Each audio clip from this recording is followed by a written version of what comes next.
انشاءاللہ ہم شروع کرتے ہیں سورۃ الانفال فہم القرآن آیت نمبر 41 سے۔ الحمدللہ ہماری آدھی صورت سے زیادہ ہو گئی۔ سورۃ الانفال میں 75 آیات ہیں، تو ماشاءاللہ الحمدللہ دیکھتے ہیں آج ہم کتنا کور کرتے ہیں۔ 41 سے شروع کرتے ہیں انشاءاللہ ہم۔ تو آج جو ہے آپ کو معلوم ہے کہ سورۃ الانفال میں جنگ بدر کے واقعات بیان کیے گئے ہیں، تو ہم جو ہے اس میں پڑھیں گے غزوہ بدر میں اللہ نے ایمان کو کفر سے ممتاز کر دیا۔ تو ہم شروع کرتے ہیں، جانتے ہیں، پڑھتے ہیں۔ السلام علیکم ورحمۃ اللہ وبرکاتہ۔ نحمدہ ونصلی علی رسولہ الکریم، اما بعد فاعوذ باللہ من الشیطان الرجیم، بسم اللہ الرحمن الرحیم۔ ربی اشرح لی صدری ویسر لی امری واحلل عقدۃ من لسانی یفقہوا قولی، رب زدنا علما اللہم فقہنا فی الدین، آمین یا رب العالمین۔ تو ہم شروع کرتے ہیں لفظی ترجمے سے آیت 41 کے انشاءاللہ۔ لفظی ترجمہ سورۃ الانفال، پارہ نمبر 10واں پارہ ہمارا چل رہا ہے ماشاءاللہ، الحمدللہ الحمدللہ۔ تو چلیں ہم شروع کرتے ہیں لفظی ترجمہ آیت نمبر 41 انشاءاللہ۔ وَاعْلَمُوا، یہ اسکرین پہ تھوڑا وَاعْلَمُوا چھپ گیا ہے، اس کو تھوڑا سا عظمیٰ جی وَاعْلَمُوا، ہاں جی ہاں، وَاعْلَمُوا ابھی بھی چھپ گیا ہے۔ وَاعْلَمُوا جان لو، وَاعْلَمُوا جان لو، انما کہ بے شک جو غنیمت میں پاؤ تم، غنیمت غنیمت میں پاؤ تم، غنیمت میں پاؤ غنیمت میں پاؤ تم، من شیئن کوئی بھی چیز، فَأَنَّا تو بے شک، تو انا بے شک، للہ لیے اللہ کے، خمسن پانچواں حصہ، للرسولی رسول صلی اللہ علیہ وسلم کے لیے، ولیذی القربہ اور لیے ذی القربہ قرابت داروں کے لیے، ولیذی القربہ اور قرابت داروں کے لیے ہے، قرابت داروں کے لیے ہے، والیتامہ اور یتیموں، والمساکین اور مسکینوں کے لیے، وابن السبیل اور مسافروں کے لیے، ان اگر کنتم تم ہو، آمن تم ایمان رکھتے،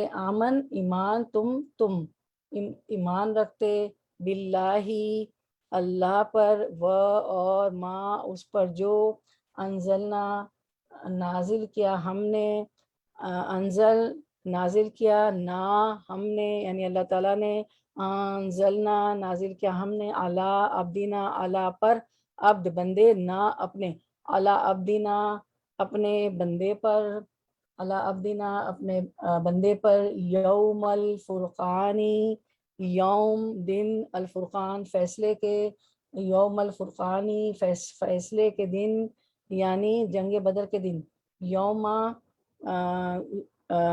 الفرقانی فیصلے کے دن، یوم جس دن، التقا آمنے سامنے ہوئیں، الجمعانی دونوں جماعت، آنی تثنیہ کا صیغہ ہے، وہ آپ کو پتہ ہے عربک میں واحد تثنیہ جمع ہے، واحد ایک، تثنیہ دو، جمع پلورل، تو آنی جو ہے جماعت دو، الجمعانی دو جماعتیں، واللہ اور اللہ، علی اوپر، کلی ہر شیء چیز کے، قدیر خوب قدرت رکھنے والا ہے۔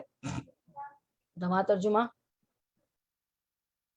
تمہیں معلوم ہو کہ جو کچھ مال غنیمت تم نے حاصل کیا، اس میں ان کا پانچواں حصہ اللہ اور اس کے رسول اور رشتہ داروں کے لیے، اور یتیموں کے اور مسکینوں کے لیے اور مسافروں کے لیے، اور اگر تم اللہ پر ایمان لائے ہو اور اس چیز پر جو ہم نے اپنے بندے پر اس دن اتارا، جو دین حق و باطل کی جدائی کا تھا، جس دن دو فوجیں بھیڑ گئی تھی، اللہ ہر چیز پر قادر ہے۔ تو اب آیت کی طرف آتے ہیں ہم انشاءاللہ آیت کی طرف آتے ہیں۔ وَاعْلَمُوا أَنَّمَا غَنِمْتُم مِّن شَيْءٍ فَإِنَّ لِلَّهِ خُمُسُهُ، جان لو کہ تم جس قسم کی جو کچھ غنیمت حاصل کرو، تو غنیمت کہتے ہیں، ہم دیکھتے ہیں اسکرین پر مال غنیمت، انفال اور غنیمت، اور تینوں ڈیفینیشن دیکھ لیتے ہیں۔ انفال نفل کی جمع ہے، جس کے معنی فضل و انعام، نفلی روزہ، نفلی نماز، صدقہ کو بھی نفل اس لیے کہا جاتا ہے کہ وہ کسی کے ذمہ واجب نہیں، کرنے والے اپنے خوشی سے کرتے ہیں۔ اصطلاح قرآن و سنت میں لفظ نفل اور انفال مال غنیمت کے لیے بھی بولا جاتا ہے، جو کفار سے بوقت جہاد حاصل ہوتا ہے، مگر قرآن کریم میں اس معنی کے لیے 3 لفظ استعمال ہوئے، انفال، غنیمہ اور فے۔ تو مال غنیمت اور مال فے ہم دیکھتے ہیں کیا ہے۔ مال غنیمت، مال فے، لفظ غنیمت لغت میں اس مال کے لیے بولا جاتا ہے، وہ والا لگائیں، مال غنیمت مال فے۔ لفظ غنیمت لغت میں اس مال کے لیے بولا جاتا ہے جو دشمن سے حاصل کیا جائے۔ اس طرح شریعت میں غیر مسلموں سے جو مال جنگ و قتال اور قہر و غلبے کے ذریعے حاصل ہوتا ہے اس کو غنیمت کہتے ہیں، جو صلح اور رضامندی سے حاصل ہو جیسے جزیہ و اخراج وغیرہ، اس کو فے کہا جاتا ہے۔ قرآن کریم میں انہی دونوں لفظوں سے ان دونوں قسموں کے احکام بتلائے گئے ہیں۔ سورۃ الانفال میں مال غنیمت کے احکام کا ذکر ہے جو ہم پڑھ رہے ہیں، جو جنگ و قتال کے وقت غیر مسلموں سے حاصل ہوتا ہے۔ غنیمہ، فے، نفل، انفال۔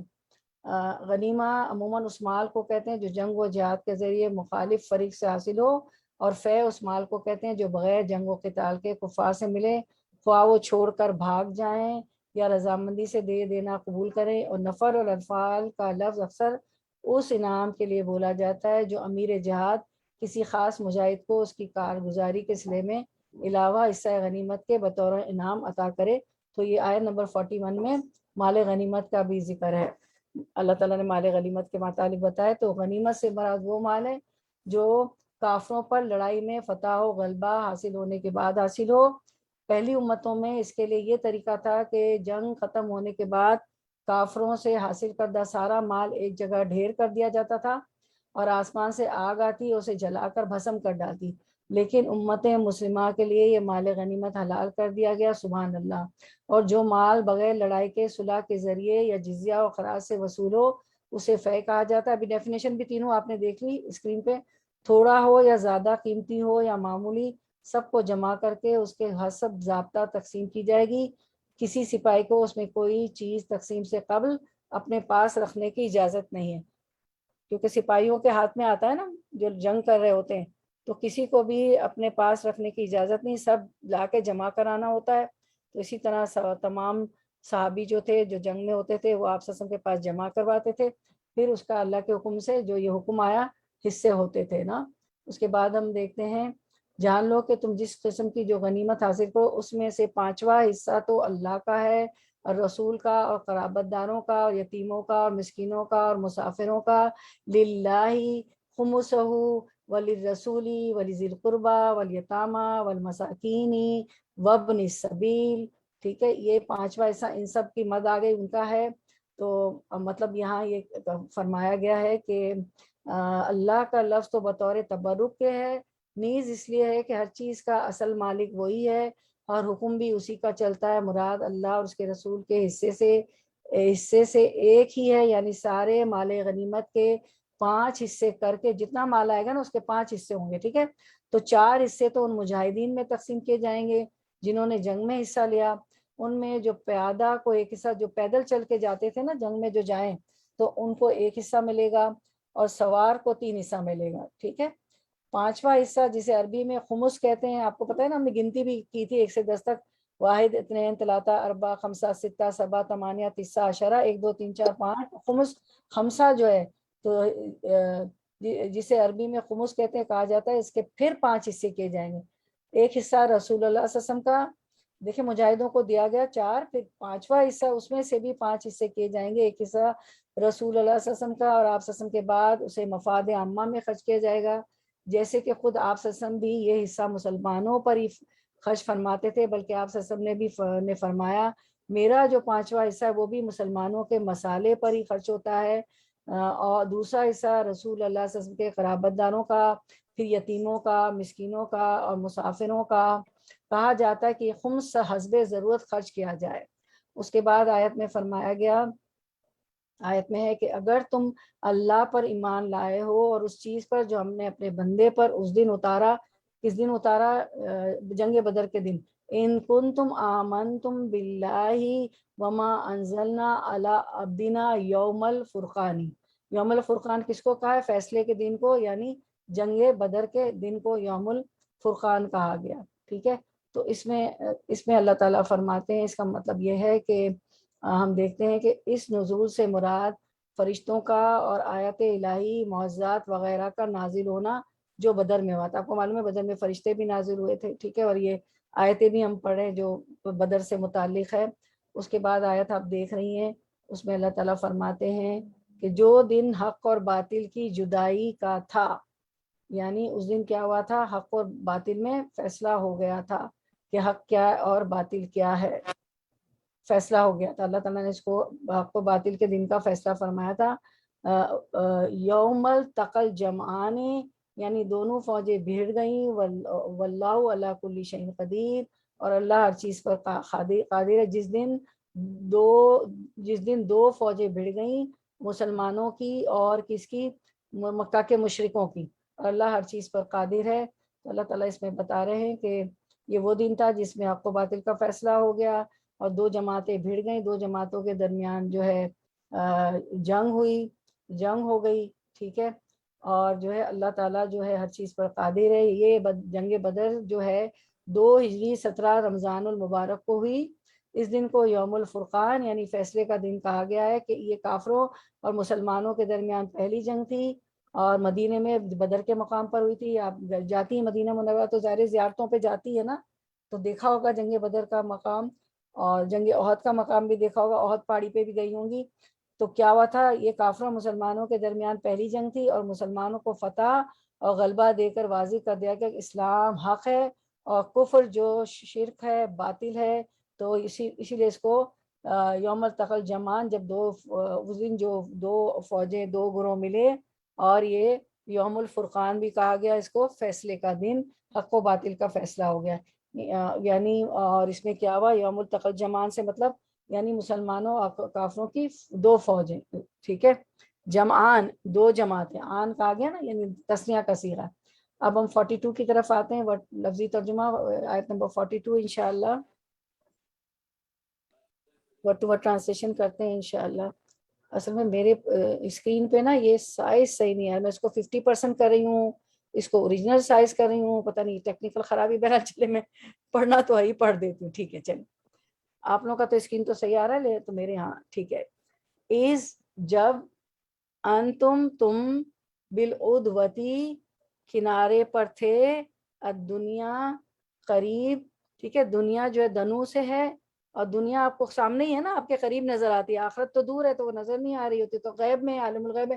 تو دنیا کا مطلب ہوتا ہے قریب. ٹھیک ہے، وہم اور ہم وہ بالعدوتی کنارے پر تھے، القصوی دور کے، والرکبو اور قافلہ، اسفلا نیچے کو، منکم تم سے کم تم، ولو اور لو اگر، تم باہم وعدہ کرتے، آپس میں وعدہ کرتے تم، البتہ، اختلفتم اختلاف کرتے تم، فی المیعادی وعدے میں، ولیکن اور لیکن،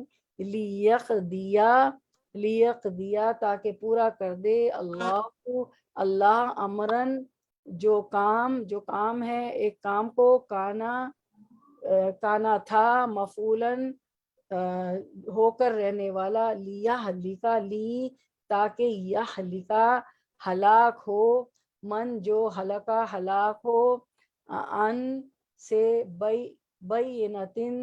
بینتن دلیل، دلیل کے ساتھ، وہ یحیا و اور یحیا زندہ رہے، من جس کو حیا زندہ رہنا ہے، ان سے بینتن دلیل سے، وَإِنَّا اور بے شک اللہ لسمیع البتہ سمیع سننے والا، علیم جاننے والا ہے۔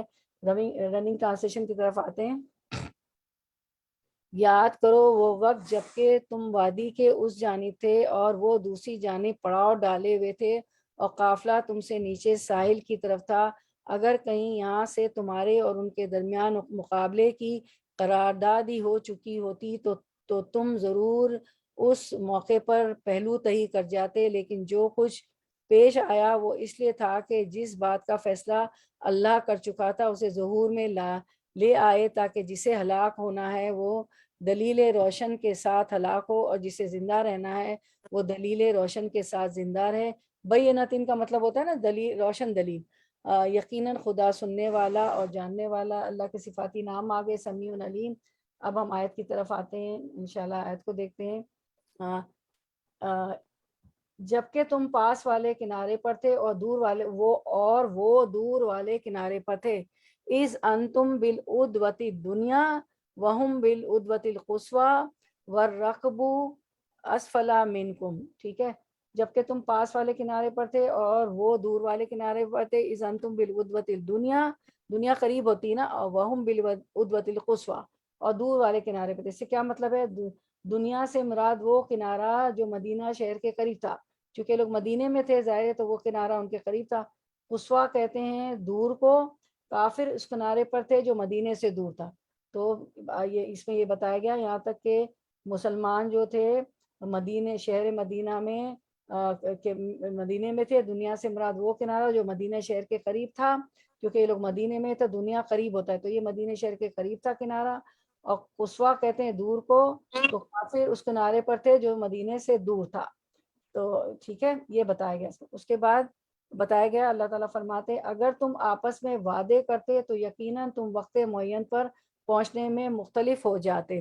یعنی اللہ تعالیٰ فرماتے ہیں اچھا بتاتے ہیں کہ وَلَوْ تَوَاعَدْتُمْ لَاخْتَلَفْتُمْ فِي الْمِيعَادِ، ٹھیک ہے، کہ اگر تم آپس میں وعدہ کرتے تو یقیناً تم وقت میعاد پر پہنچنے میں مختلف ہوتے۔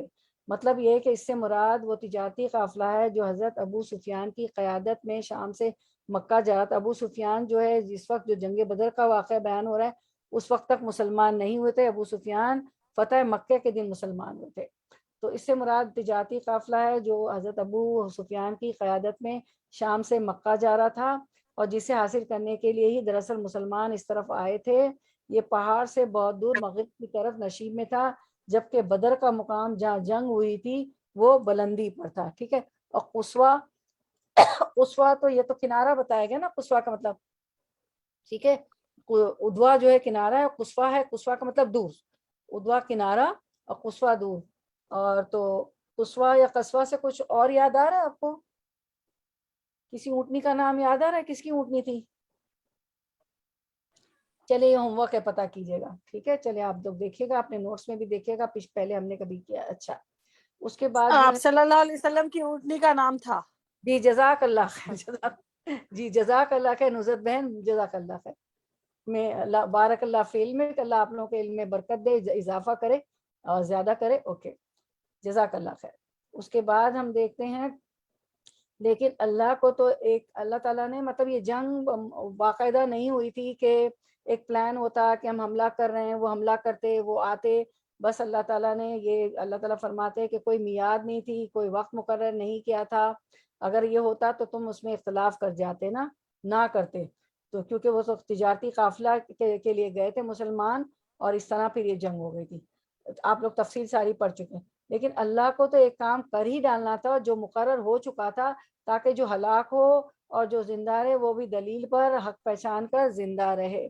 یعنی اللہ تعالیٰ یہ فرما رہے ہیں کہ وَلَٰكِنْ لِيَقْضِيَ اللَّهُ أَمْرًا كَانَ مَفْعُولًا لِيَهْلِكَ مَنْ هَلَكَ عَنْ بَيِّنَةٍ وَيَحْيَىٰ مَنْ حَيَّ عَنْ بَيِّنَةٍ، وَإِنَّ اللَّهَ لَسَمِيعٌ عَلِيمٌ، یعنی اللہ تعالیٰ اس میں فرما رہے ہیں کہ یعنی اگر جنگ کے لیے باقاعدہ دن اور تاریخ کا ایک دوسرے کے ساتھ وعدہ یا اعلان ہوتا تو ممکن، بلکہ یقین تو تھا کہ کوئی فریق لڑائی کے بغیر ہی پسپائی اختیار کر لیتا، لڑائی نہ کرتا، پیچھے ہٹ جاتا، لیکن چونکہ اس جنگ کا ہونا اللہ نے لکھ رکھا تھا، اس لیے ایسے اسباب پیدا کر دیے کہ دونوں فریق بدر کے مقام پر ایک دوسرے کے مقابل بغیر پیشگی وعدہ وعید کے صف آرا ہو جائیں۔ ٹھیک ہے، اس کے بعد اللہ تعالیٰ نے فرمایا کہ کیا فرمایا، یہ علت ہے کہ اللہ کی اس تقدیر مشیت کی جس کے تحت بدر میں فریقین کا اجتماع ہوا، تاکہ جو ایمان پر زندہ رہے تو وہ دلیل کے ساتھ زندہ رہے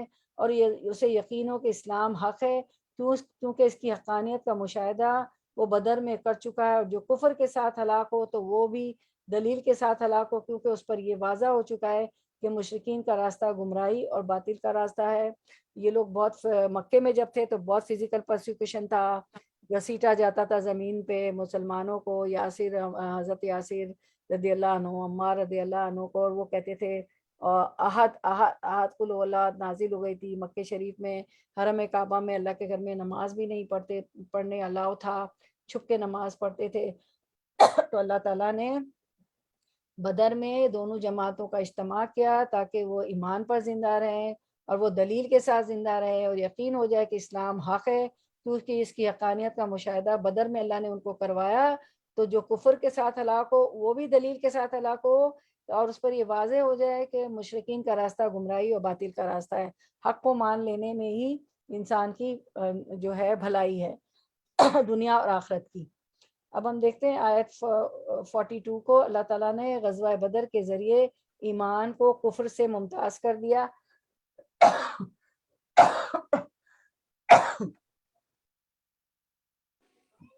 بسم اللہ الرحمن الرحیم، میں پانی پی۔ اللہ تعالیٰ فرماتے ہیں کہ اس دن تم وادی دنیا میں تھے جو مدینہ شریف سے قریب ہے، اور مشرک لوگ جو ہے مکے کے جانب مدینے کے دور کی وادی میں تھے، اور ابو سفیان اور اس کا قافلہ تجارتی اسباب سمیت نیچے کے جانب دریا کی طرف تھا۔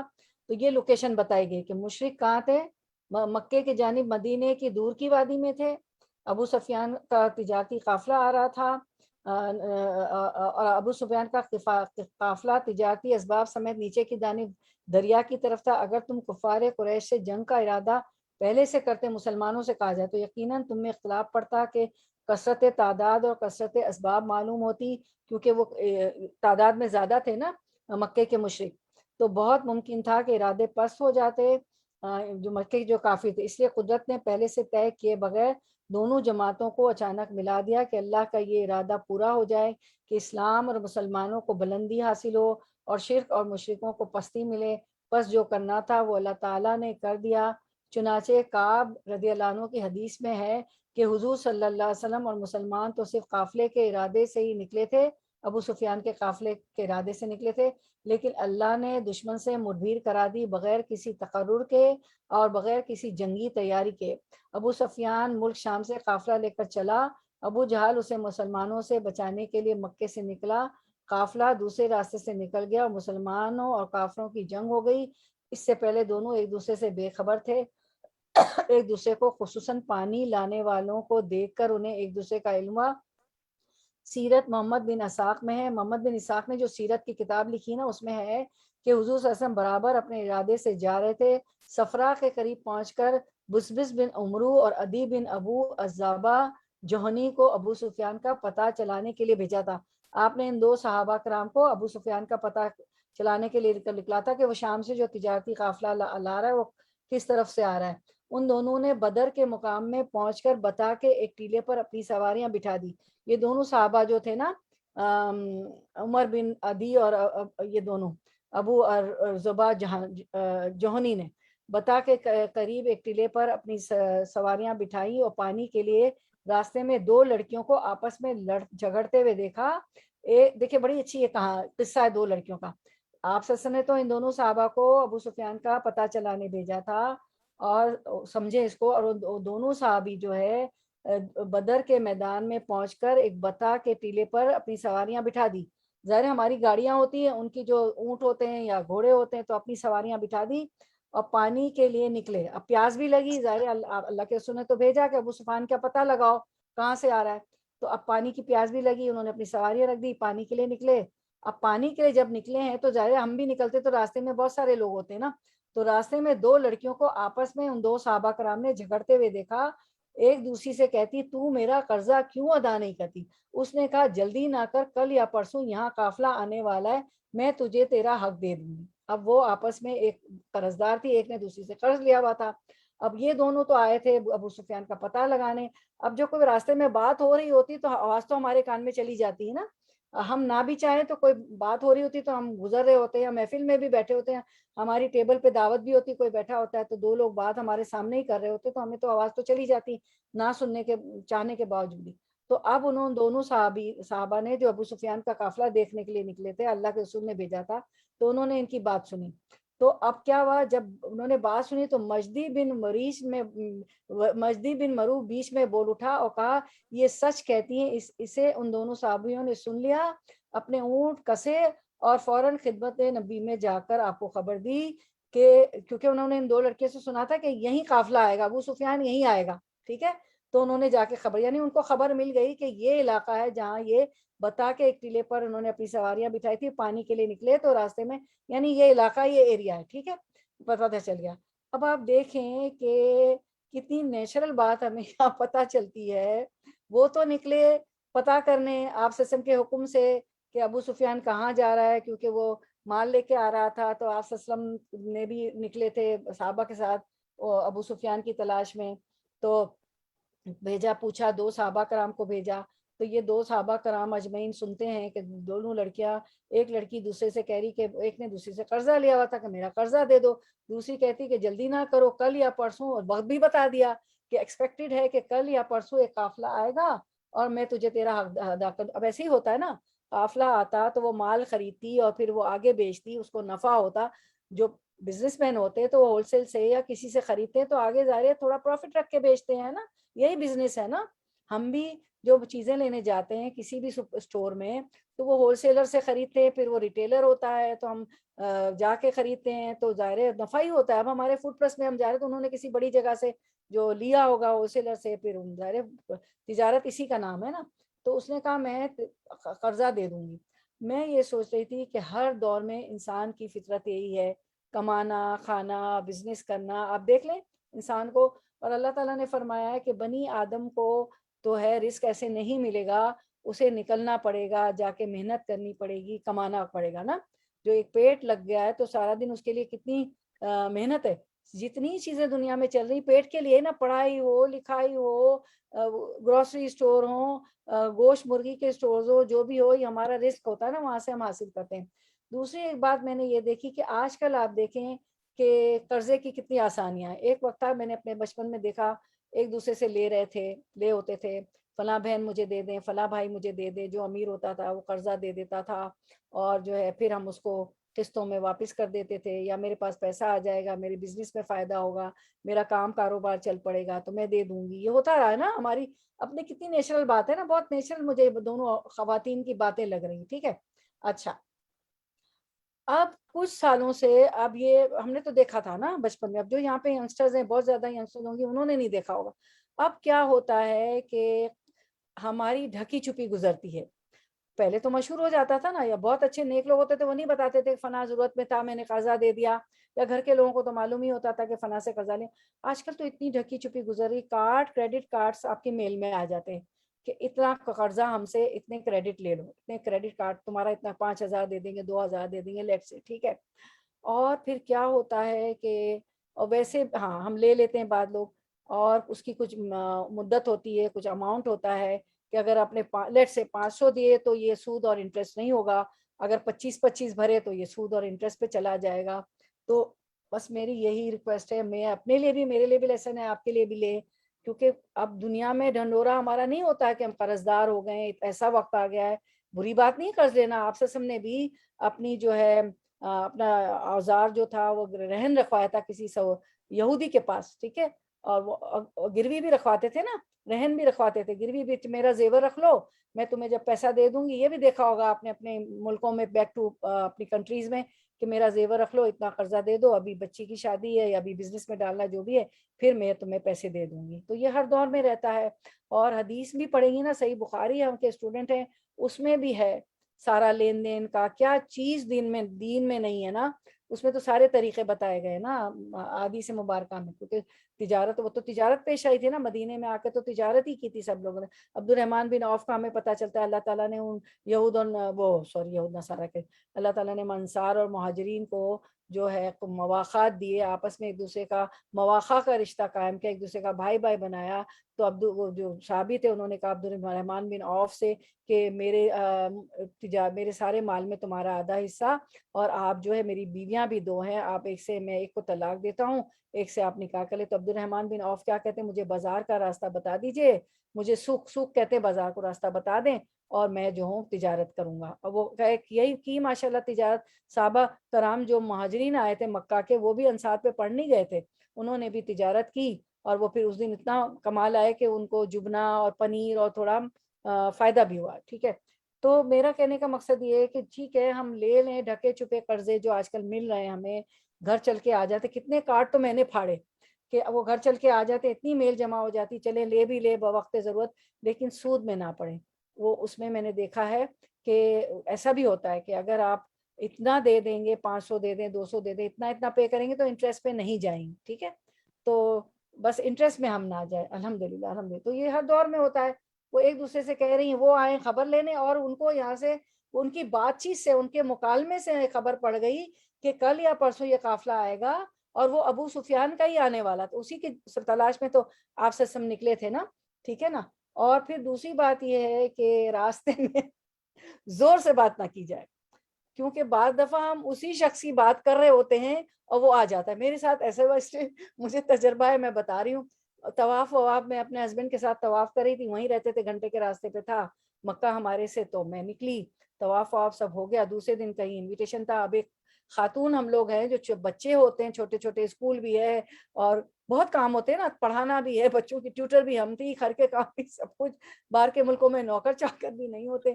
تو جب ختم ہوا تو وہ بات چیت ہوئی، کل جانا ہے. میں اپنے ہسبینڈ سے پلان کری تھی کہ بس میں نے تو ابھی سونا نہیں ہے، کل پھر بچوں کا اسکول بھی ہے اور ڈے میں رکھ دیا ہے، تو میں جو ہوں جلدی جلدی دعوت میں جانے کی تیاری بھی، بچوں کے کپڑے، چھوٹے بچے ہوتے تو ہر کام خود کا نکال لوں گی. معلوم ہوا ہے وہ لوگ وہ بھی طواف کر چکے، وہ بھی گزری ہمارے سامنے سے. تو شکر کہ ایک اچھی بات. ٹھیک ہے، غیبت تو ہم کرتے نہیں، قرآن کے اسٹوڈنٹ ہیں الحمدللہ. میں نے کہا دیکھیں ہم آپ کے گھر کے جانے کی پلان کر رہے ہیں، تو اس لیے جو ہے بہت کیئرفل رہیں، بہت کیئرفل رہیں کہ راستوں میں ایسی پبلک پلیسز پہ ہم اپنے جو بھی بات کر رہے ہو تو سلو ٹون ہو.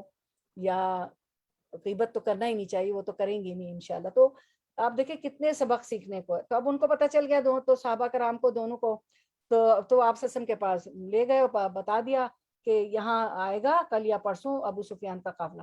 ادھر چلے اب آگے چلتے ہیں. تو میں نے کہا چلیں کچھ سیکھنے کی باتیں جو میں نے اخذ کی وہ میں نے کہا چلے آپ کو بتا دوں. ادھر ابو سفیان اپنے قافلے سے پہلے، کیونکہ سود تو پتہ ہے نا آپ لوگوں کو حرام ہے نا، تو کوئی بھی ایسے قرضے آپ نے، تو اس میں آج کل ان کو یہ بھی پتا ہے کہ مسلمان جو ہے زیرو ڈاؤن پیمنٹ پہ چیزیں لیتے. وہ تو اپنے بزنس کو سیل کرنے کے لیے اب بہت سی چیزیں یہاں اویلیبل ہو گئی ہیں. گاڑی مثلاً زیرو ڈاؤن پیمنٹ پہ، پھر ماشاءاللہ الحمدللہ ایسی چیزیں اب یہاں بھی آ گئی ہیں، کیونکہ سیل تو کرنا ہوتا ہے، اپنی چیزیں تو بیچنی ہوتی ہیں ان لوگوں کو الحمدللہ. تو ایسی چیزوں میں اللہ تعالیٰ ہمیں لے جائے جس میں سود نہ ہو، لیں گے ہی نہیں انشاءاللہ. اور جو اب ہم پہ چڑھ گیا ہے، جس پہ بھی جو اس میں گرفتار ہے، اب دین کا علم آ گیا، اللہ تعالیٰ ان کے لیے آسانی کرے، ان کو برکت دے کہ وہ سب لوگ اتار دیں، چاہے میرے بچے ہوں یا جو بھی ہوں، سب لوگ ہم اس کو ختم کر دیں، اس سود کو اللہ تعالیٰ اس قابل کر دیں. ادھر ابو سفیان اتنی برکت دے. اچھا ہم آگے بڑھتے ہیں. ادھر ابو سفیان اپنے قافلے سے پہلے یہاں اکیلا پہنچا اور مجدی بن عمرو سے کہا کہ اس کنویں پر تم نے کسی کو دیکھا ہے؟ اب ابو سفیان بھی پہنچ گیا ادھر اسی کنویں پہ جہاں یہ بتا کے کنویں پر یہ جو دو صحابی پہنچے تھے، ان کو دو لڑکیوں کے مکالمے سے، ڈائلاگ سے، جھگڑے سے خبر مل گئی کہ یہاں آنے والا. ادھر ابو سفیان اپنے قافلے سے پہنچا، یہاں اکیلا پہنچا اور مجدی بن عمرو سے کہا کہ اس کنویں پر تم نے کسی کو دیکھا ہے؟ اس نے کہا نہیں، البتہ دو سوار آئے تھے اپنے اونٹ اس ٹیلے پر بٹھائے، یعنی وہ خبر دے رہا تھا کہ دو سوار آئے تھے. ابو سفیان کو اس نے کہا کہ دو سوار آئے تھے, یعنی صحابہ کرام جو خبر لینے آئے تھے نا قافلہ کہاں سے کہاں آئے گا, تو دو سوار آئے تھے, اپنے اونٹ اس ٹیلے پر بٹھائے, اپنی مشق میں پانی بھرا اور چل دی. یہ سن کر یہ اس جگہ پہنچا. کون؟ ابو سفیان. مینگیا لی. مینگیا کیا ہوتی ہے؟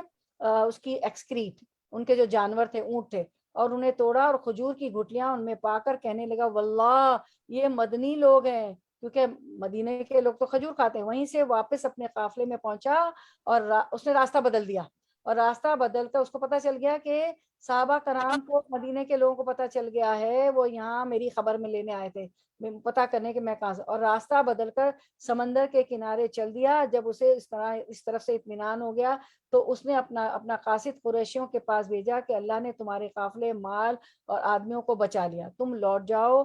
یہ اس نے تو کہہ دیا ابو سفیان نے نا کہ تم لوٹ جاؤ, اب تمہارے قافلے کو اللہ نے بچا لیا. یہ سن کر ابو جہل نے کہا نہیں, جب یہاں تک ہم آ چکے ہیں, یعنی ہم آ چکے تو ہم بدر تک ضرور جائیں گے. یہاں ایک بازار لگا کرتا تھا, وہاں ہم 3 روز ٹھہریں گے, وہاں اونٹ ذبح کریں گے. ابو جہل نے کہا, ابو سفیان نے کہا چلو اب واپس چلتے ہیں. تو ابو جہل نہیں مانا کہ اب یہاں تک آ گئے تو ہم کیا کریں گے, یہاں ایک بازار لگتا ہے اور جو ہے لوٹ جاؤ. یہ سن کر ابو جہل نے کہا نہیں, جب یہاں تک ہم آ چکے تو ہم ضرور بدر تک جائیں گے. یہاں ایک بازار لگتا ہے, وہاں ہم 3 روز ٹھہریں گے, وہاں اونٹ ذبح کریں گے, شرابیں پئیں گے, کباب بنائیں گے تاکہ عرب میں ہماری دھوم مچ جائے. بس یہی ان کا تھا نا فالس پرائڈ, کہ دھوم مچ جائے, یہ سب کام کرے, شراب اور کباب, اور ہر ایک کو ہماری بہادری اور بے جگری معلوم ہو, اور وہ ہمیشہ ہم سے خوف زدہ رہے. لیکن اخنس بن شریک نے کہا کہ بنو زہرا کے لوگوں, اللہ تعالیٰ نے تمہارے مال محفوظ کر دیے, تم کو چاہیے کہ اب واپس چلے جاؤ. اس قبیلے نے اس کی مان لی. یہ لوگ اور بنو عدی لوٹ گئے. تو بنو عدی اور اس کے لوگ لوٹ گئے, لیکن ابو جہل نہ مانا. بدر کے قریب پہنچ کر رسول اللہ صلی اللہ علیہ وسلم نے حضرت علی بن ابی طالب رضی اللہ عنہ, حضرت سعد بن وقاص رضی اللہ عنہ, حضرت زبیر بن عوام کو خبر لانے کے لیے بھیجا. چند اور صحابہ کو بھی ان کے ساتھ کر دیا. انہیں بنو سعید بن عاص کا, بنو حجاز کا غلام کنویں پر مل گیا. دونوں کو گرفتار کر لیا اور رسول اللہ صلی اللہ علیہ وسلم کی خدمت میں پیش کیا. ٹھیک ہے, اب انہوں نے وہاں پہ کنویں پہ یہ 2 لوگ ملے تو ان کو صحابہ کرام نے گرفتار کر لیا اور رسول اللہ صلی اللہ علیہ وسلم کی خدمت میں لے آئے. اس وقت آپ نماز میں تھے. صحابہ رضی اللہ عنہ نے ان سے سوال کرنا شروع کیا, کیونکہ آپ تو نماز پڑھ رہے تھے. تو صحابہ کرام کو جب یہ پکڑ لائے کنویں سے 2 آدمیوں کو, تو صحابہ کرام نے ان سے سوال شروع کیا کہ تم کون ہو. انہوں نے کہا قریش کے سقے ہیں. سقے کون؟ سقا ہوتا ہے جو مشق میں پانی بھرتا ہے, کیونکہ وہ تو کنویں پہ آئے تھے پانی بنے, تو سقے ہیں, انہوں نے ہمیں پانی لانے کے لیے بھیجا تھا. صحابہ نے خیال کیا کہ یہ ابو سفیان کے آدمی, وہ سچ کہہ رہے تھے کہ ہم قریش کے لوگ ہیں, ہم پانی بھرنے آئے, لیکن صحابہ کرام نے سمجھا کہ ہمارے دشمن کے آدمی ہیں, ابو سفیان کے آدمی, اس لیے انہوں نے اس پر سختی شروع کری. آخر گھبرا کر انہوں نے کہہ دیا کہ ہم ابو سفیان کے قافلے میں ہیں, تب انہیں چھوڑا. آپ کو یہ ہوتا ہے نا کہ ہم نے بھی دیکھا ہے کہ سختی کی جاتی. خیر انہوں نے تو مارا نہیں, تو صحابہ کرام تھے, مارا جاتا ہے کہ بیچارہ کہتا ہے کہ میں مجرم نہیں ہوں. ہماری دنیا میں بھی یہی ہوتا ہے, میں مجرم نہیں ہوں, میں نے چوری نہیں کی ہے, مجھے ایسے ہی پکڑ لیا گیا ہے. لیکن اس کو اتنا مارتے, آپ نے دیکھا ہوگا نا کہ ہم اتنا مارتے ہیں کہ تمہیں جھوٹ سچ, پولیس جو ہوتی اتنا مارتی ہے کہ تم سچ بولو, حالانکہ وہ بے قصور ہوتا ہے. تو جب انہوں نے کہا کہ ہم ابو سفیان کے, تب انہوں نے جھوٹ بولا, وہ تھے قریش کے لوگ.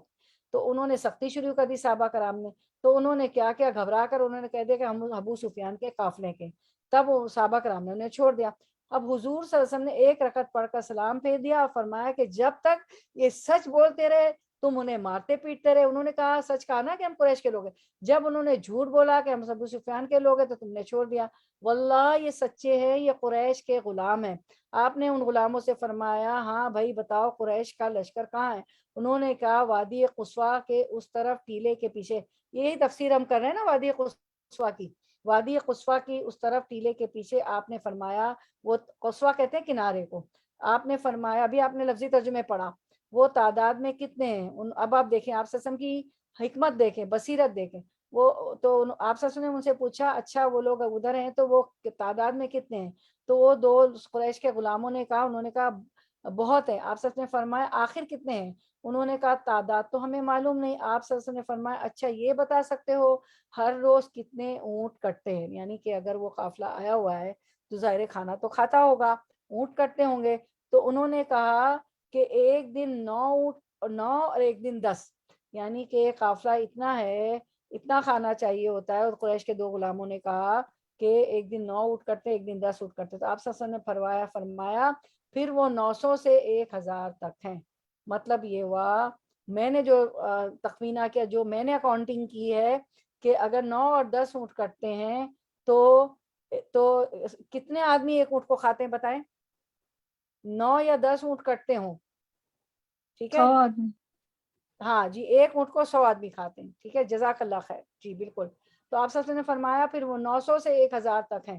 دیکھیے مومن جو ہوتا ہے نا اتنا ہوشیار ہوتا ہے.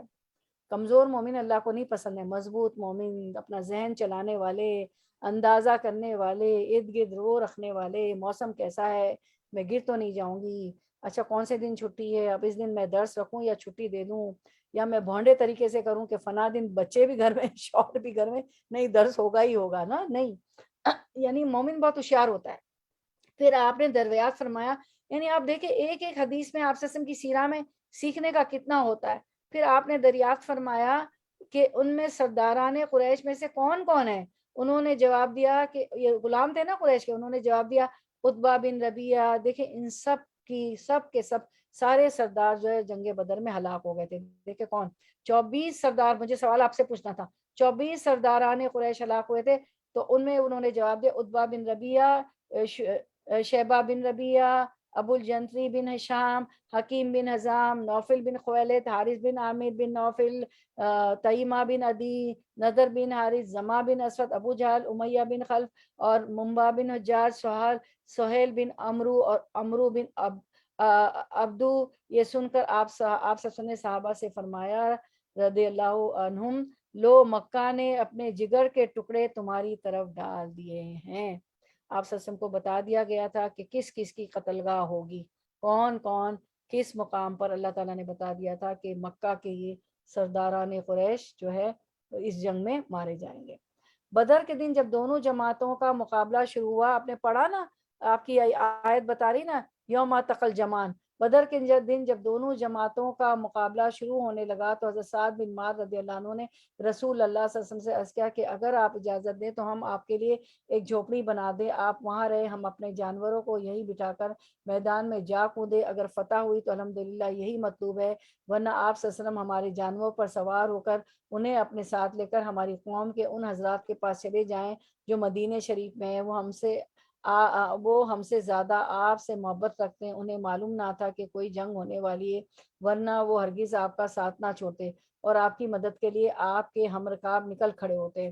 کیونکہ جو مدینے میں رہ گئے تھے ان کو تو معلوم ہی نہیں تھا کہ ابو سفیان کے لشکر کے چکر میں جا رہے ہیں اور اللہ تعالیٰ کو جنگ منظور ہے. حضور صلی اللہ علیہ وسلم نے ان کے مشورے کی قدر کی، انہیں دعا دی، اور اس ڈیرے میں آپ ٹھہر گئے. آپ کے ساتھ صرف حضرت ابوبکر رضی اللہ عنہ تھے اور کوئی نہ تھا. صبح ہوتے ہی قریشیوں کے لشکر ٹیلے کے پیچھے سے آتے ہوئے نمودار ہوئے. انہیں دیکھ کر آپ صلی اللہ علیہ وسلم نے جناب باری میں دعا کی کہ باری تعالیٰ یہ فخر و غرور کے ساتھ تجھ سے لڑنے اور تیرے رسول کو جھٹلانے کے لیے آ رہے ہیں. باری تعالیٰ تو انہیں پست و ذلیل کر. اس آیت کے آخری جملے کی تفسیر سیرت ابن اسحاق میں ہے کہ یہ اس لیے کہ کفر کرنے والے دلیل ربانی دیکھ لیں، وہ کفر ہی پر رہے، اور ایمان والے بھی دلیل کے ساتھ ایمان لائیں، یعنی آمادگی اور بغیر شرط و قرارداد کے. اللہ نے مومنوں اور مشرکوں کا یہاں اچانک آمنا سامنا کرا دیا کہ حقانیت کو باطل پر غلبہ دے، کہ حق کو مکمل طور پر ظاہر کر دے، اس طرح کہ کسی کو شک و شبہ باقی نہ رہے.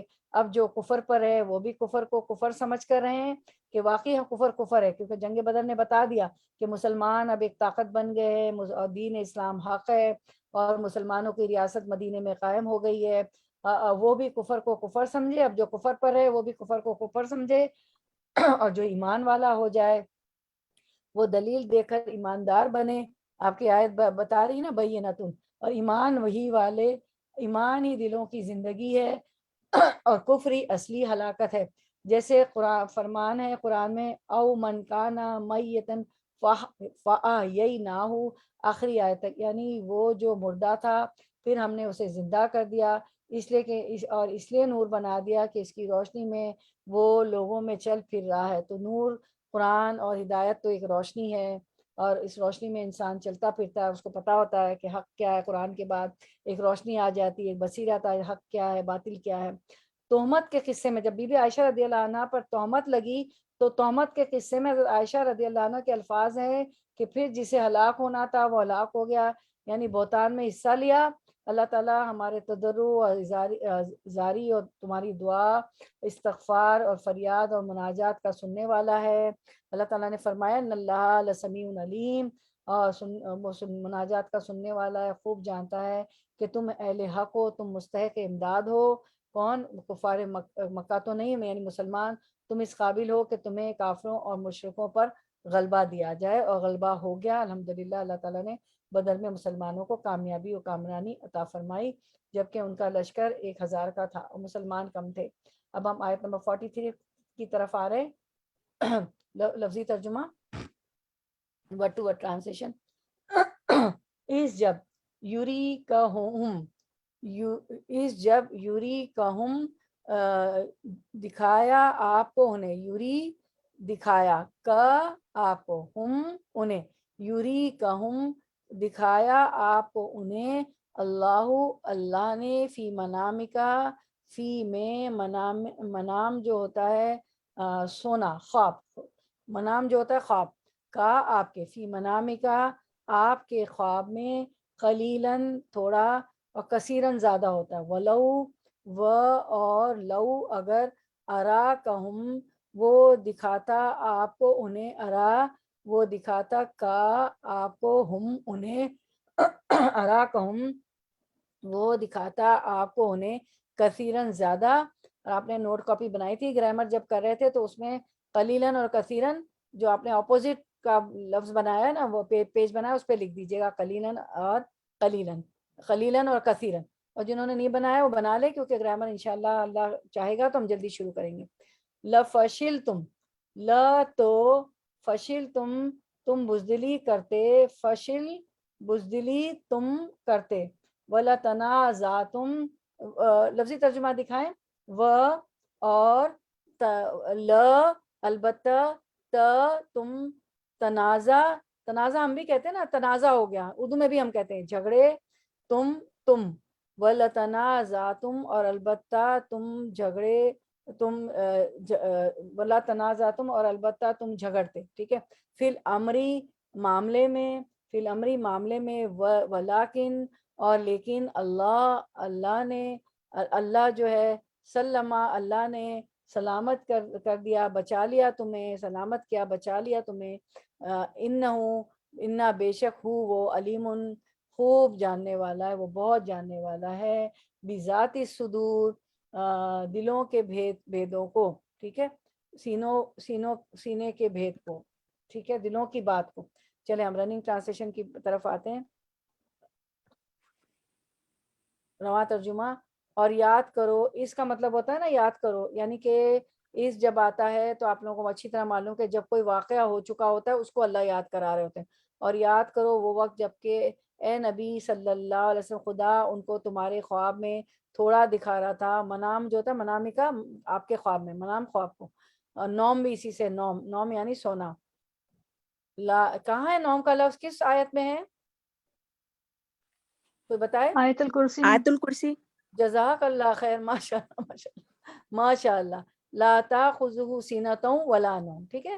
تو یاد کرو وہ وقت جب اے نبی خدا ان کو تمہارے خواب میں تھوڑا دکھا رہا تھا، اگر کہیں وہ تمہیں ان کی تعداد زیادہ دکھا دیتا تو ضرور تم لوگ ہمت ہار جاتے اور لڑائی کے معاملے میں جھگڑا شروع کر دیتے، لیکن اللہ ہی نے اس سے تمہیں بچایا، یقیناً وہ سینوں کا حال تک جانتا ہے۔ چلے ہم آیت کی طرف آتے ہیں۔ اِذْ یُریکہم اللہ فی منامکا، اِذْ یُریکہم تمہیں دکھایا اللہ نے انہیں فی منامکم تمہارے خواب میں، قلیلاً تھوڑا، اللہ تعالیٰ نے ان لوگوں کی تعداد کو تمہارے خواب میں تھوڑا دکھایا، حالانکہ وہ 1000 تھے نا، وَلَوْ أَرَاكَهُمْ كَثِيرًا اور اگر اللہ تعالیٰ انہیں زیادہ دکھاتا، لَفَشِلْتُمْ تو تم بزدلی کرتے، وَلَتَنَازَعْتُمْ اور تم جھگڑتے، فی الامر معاملے میں جھگڑتے، ولیکن اللہ لیکن اللہ نے تمہیں بچا لیا، انہو علیم بذات الصدور بے شک اللہ تعالیٰ دلوں کے بھیدوں سے واقف ہے، وہ دلوں کے بھیدوں سے خوب آگاہ ہے. یعنی اللہ تعالیٰ نے نبی صلی اللہ علیہ وسلم کو خواب میں کافروں کی تعداد تھوڑی دکھائی، حالانکہ وہ ہزار تھے، اور وہی تعداد آپ نے صحابہ کرام کے سامنے بیان فرمائی، جس سے ان کے حوصلے بڑھ گئے تھے. اگر اس کے برعکس کافروں کی تعداد زیادہ دکھائی جاتی تو صحابہ میں باہمی اختلاف کا اندیشہ تھا. کیا اختلاف ہو جاتا؟ کوئی کہتا جنگ کرتے ہیں، کوئی کہتا نہیں کرتے، ہم تو کم ہیں. لیکن اللہ نے ان دونوں باتوں سے بچا لیا، تنازع سے بھی بچا لیا، اور کس سے بچا لیا؟ ان کو پیچھے ہٹنے سے، بزدلی دکھانے سے. لفشلتم ولا تنازعتم، دونوں یعنی وہ جھگڑا کرتے ہیں معاملے میں، اس سے بھی بچا لیا، اور بزدلی سے بھی بچا لیا، اور پیچھے ہٹنے سے بھی اللہ نے ان کو بچا لیا. اب ہم دیکھتے ہیں آیت 44 پہ تفصیل ساتھ کر لیں گے.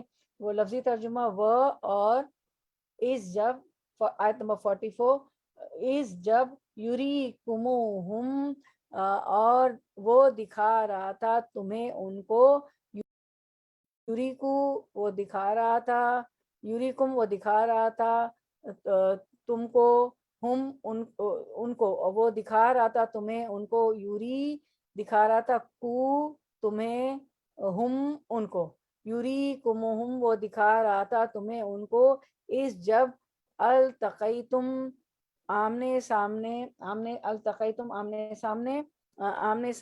ہوئے تم، فی آیونکم تمہاری نگاہوں میں، فی میں آیون، آئینن کی جمع، آئینن ایک، آیون جمع، فی آیونکم تمہیں یعنی تمہاری، فی آیونکم تمہاری نگاہوں میں، قلیلاً تھوڑے، اس کے بعد وَيُقَلِّلُكُمْ، اور یقلیلکم، قلیل ہوتا ہے تھوڑا، ٹھیک ہے، قلیل ہوتا ہے نا، تو یقلی تھوڑا تھوڑا تھوڑا دکھایا، کم تمہیں، وَيُقَلِّلُكُمْ اور وہ تھوڑا دکھا رہا تھا تمہیں، فی آیونہم، فی میں آیون، آئین کی جمع، ہم ان کی نگاہوں میں، لیقضیا تاکہ پورا کر دے، تاکہ یقضیا پورا کر دے، اللہ امرن کام، کانا تھا جو، مفعولن ہو کر رہنے والا.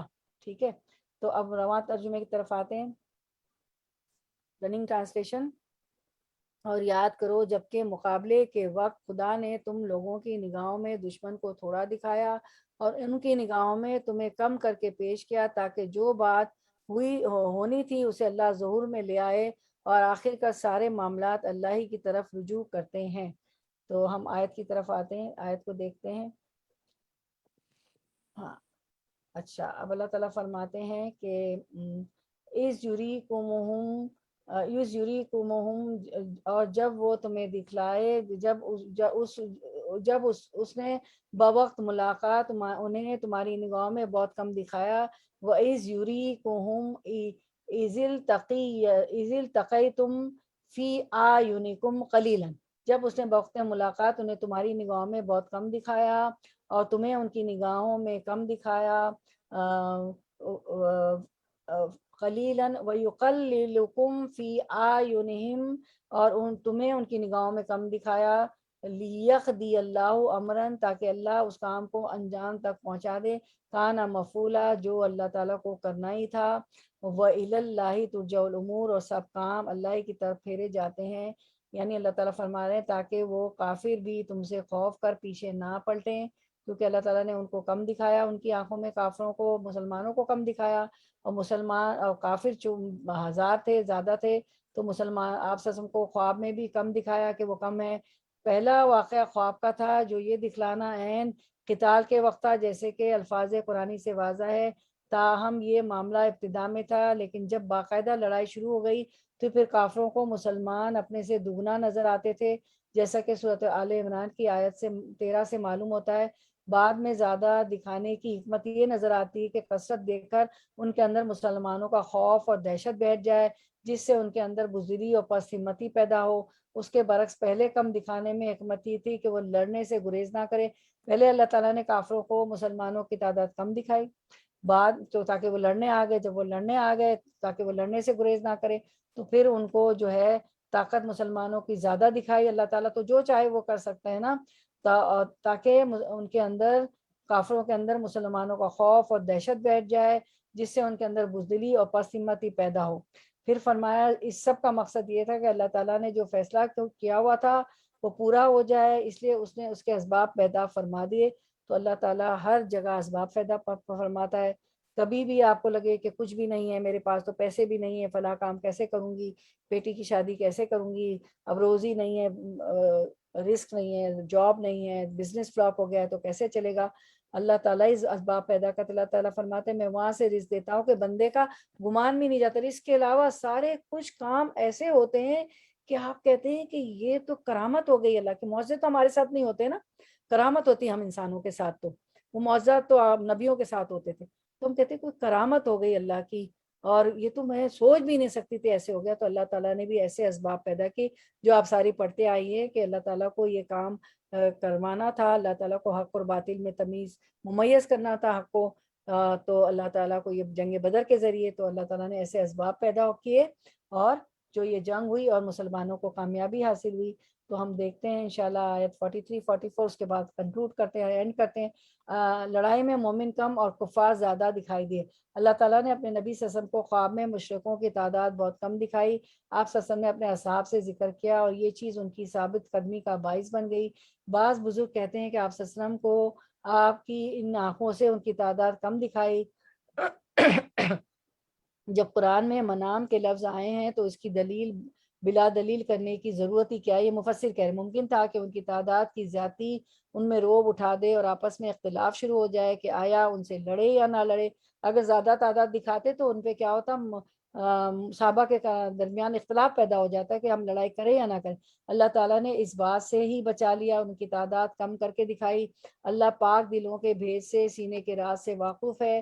آنکھوں کی خیانت تو دل کے بھید جانتا ہے. خواب میں تعداد میں کم دکھا کر پھر یہ بھی مہربانی فرمائی کہ بوقت جنگ بھی مسلمانوں کی نگاہوں اور ان کی جانچ میں وہ بہت ہی کم آئے تاکہ مسلمان دلیر ہو جائیں، انہیں کوئی چیز ہی نہ سمجھے، وہ نہ سمجھے کہ کوئی چیزیں بہت زیادہ ہیں. عبداللہ بن مسعود رضی اللہ عنہ فرماتے ہیں کہ یعنی اس کا مطلب یہ ہے کہ عبداللہ بن مسعود رضی اللہ عنہ جنگ میں موجود تھے، جنگ بدر میں. عبداللہ بن مسعود رضی اللہ عنہ فرماتے ہیں میں نے اندازہ کر کے اپنے ساتھی سے کہا یہ لوگ تو کوئی 70 کے قریب ہوں گے، حالانکہ 1000 تھے. دیکھیں اللہ تعالیٰ کم دکھائے تھے. اس نے پورا اندازہ کر کے کہا نہیں کوئی 100 ہیں. اب عبداللہ بن مسعود کے ساتھی کو، دوسرے صحابی کو وہ 100 نظر آ رہے تھے، عبداللہ بن مسعود کو 70 نظر آ رہے تھے کفار جو تھے. پھر ان میں سے ایک شخص ہمارے ہاتھ میں قید ہو گیا. اس سے ہم نے پوچھا کہ تم کتنے ہو؟ اس نے کہا کہ 1000 کا یہ لشکر ہے. پھر اسی طرح کافروں کی نظروں میں بھی اللہ حکیم نے مسلمانوں کی تعداد کم دکھائی. اب تو وہ ان پر اور یہ ان پر ٹوٹ پڑے تاکہ رب کا کام جس کا کرنا وہ اپنے علم میں مقرر کر چکا تھا پورا ہو جائے. کافروں پر اپنی پکڑ اور مومنوں پر اپنی رحمت نازل فرما دے. جب تک لڑائی شروع نہیں ہوئی تھی یہی کیفیت دونوں جانب رہی، وہ برابر لڑتے رہے. لڑائی شروع ہوتے ہی اللہ تعالیٰ نے 1000 فرشتوں سے اپنے بندوں کی مدد فرمائی. مسلمانوں کا لشکر بڑھ گیا اور کافروں کا زور ٹوٹ گیا. چنانچہ اب تو کافروں کو مسلمان اپنے سے دگنے نظر آنے لگے. اللہ نے معاہدوں کی مدد کی، معاہد یعنی مسلمانوں کی مدد کی، اور جو توحید پر ہیں، مسلمان تو توحید پر ہوتے ہیں نا، اللہ کی وحدانیت پر. تو اللہ نے معاہدوں کی مدد کی، آنکھوں والوں کے لیے عبرت کا خزانہ کھول دیا. جیسے کہ آیت قد کان لکم آیت کے آخر تک میں بیان ہوا ہے. بس دونوں آیات ایک سی ہیں. مسلمان تب تک کم نظر آتے رہے جب تک لڑائی شروع نہیں ہوئی. شروع ہوتے ہی مسلمان دگنے دکھائی دینے لگے. اللہ تعالیٰ نے پہلے کافروں کو اس لیے مسلمان کم دکھایا کہ وہ جو ہے لڑائی کی طرف آ جائیں کہ ہم تو بہت اچھا مقابلہ کریں گے. جب شروع ہو گئی لڑائی تو اللہ تعالیٰ نے کافروں کو مسلمان دگنے دکھائے تاکہ ان پہ وحشت اور خوف اور طاری ہو جائے. تو اس طرح اللہ تعالیٰ نے اس جنگ کو کامیاب بنایا. پھر انشاءاللہ ہمارا ٹائم ختم ہو گیا تو ہم اسی آیت پر جو ہے اپنا درس کا اختتام کرتے ہیں. انشاءاللہ پھر منڈے کو ملاقات ہوگی. وآخر دعوانا ان الحمد للہ رب العالمین. سبحانک اللہم وبحمدک نشہد ان لا الہ الا انت نستغفرک ونتوب الیک. السلام علیکم ورحمۃ اللہ وبرکاتہ. کسی بہن نے کچھ کہنا ہو، کوئی بات رکھنی ہو. آج تو سب سابقون اولون تھے، سب جلدی ماشاءاللہ ٹائم سے پہلے آ گئے تھے. ٹائم سے پہلے آئے وہ بھی آپ کا عبادت میں ہی، درس میں ہی لکھا گیا. فرشتوں نے تو لکھنا شروع کر دیا نا. ہم جو بھی عمل کرتے ہیں دائیں بائیں ہمارے تو دونوں کندھوں پہ فرشتے ہیں, وہ تو لکھنا شروع کر دیتے ہیں. ٹھیک ہے, کسی کو کوئی بات رکھنی ہو اس ٹاپک سے متعلق تو بات رکھیں, ورنہ میں اینڈ کرتی ہوں. انشاءاللہ پیر کو ملاقات ہوگی انشاءاللہ العزیز.